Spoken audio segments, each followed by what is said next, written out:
شیخ رشید احمد صاحب وفاقی وزیر ریلوے اس وقت ہمارے ساتھ موجود ہیں. شیخ صاحب آپ کل بھی ہمارے پروگرام میں بات کر رہے تھے کہ یہ تحریک عدم اعتماد ناکام ہو جائے گی اور ابھی جو صورتحال ہے وہ ناکامی کی صورت میں ہے سر. بھائی مجھے یہ قوم زندہ پیر مان لے. میں نے تو کہا تھا اگر یہ اعلان ہو گیا میں نے کہا تھا فوٹو فنش میں جیتے گی. اور 1.25 لاکھ داتا درباری تحقیق میرے پاس ہے. میں نے کہا تھا اور آج صبح بھی میں نے سکر سے کہا تھا کہ وہ جیتے گا. اگر وہ جیت گیا تو کون سے تعویذ کام کر گئے؟ بھائی یہ داتا درباری تعویذ ہے جی ہمارے پاس. 1.25 لاکھ داتا درباری تعویذ ہے اور یہ قوم مجھے زندہ پیر مان لے. اگر یہ اناؤنس ہو گیا تو میں تو ٹرین میں جا رہا ہوں کوٹری برج کا معائنہ کرنے کے لیے. Thank you.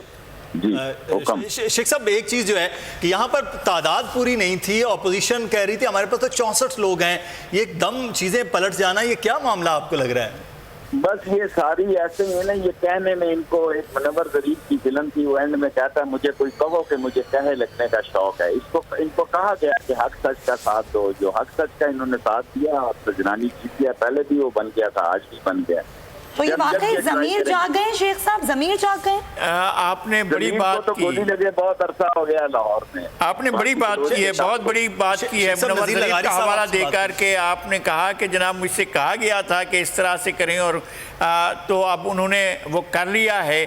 تو یہ اپوزیشن کی شکست جو ہے اس کو یہ سمجھا جائے کہ ان کو کہا گیا تھا کہ اس طرف ووٹ نہ دیں, چونکہ انہوں نے 64 آدمیوں نے کھڑے ہو کر کہا تھا. میں شارٹ یہ کہتا ہوں عمران خان بہت شریف اور نفیس آدمی ہے, ورنہ میں تو کب سے انہیں کہہ رہا ہوں کہ یہ 15-20 آدمیوں کا نون کا ایک انڈیپینڈنٹ جو گروپ بنا رہے ہیں وہ میری بات ہی نہیں سن رہا. یہ جس دن مجھے عمران خان کہے میں 20-25 آدمیوں کا قومی اسمبلی میں گروپ بنا سکتا ہوں تاکہ روز روز کی ٹینٹ فش ہو جائے. Thank you.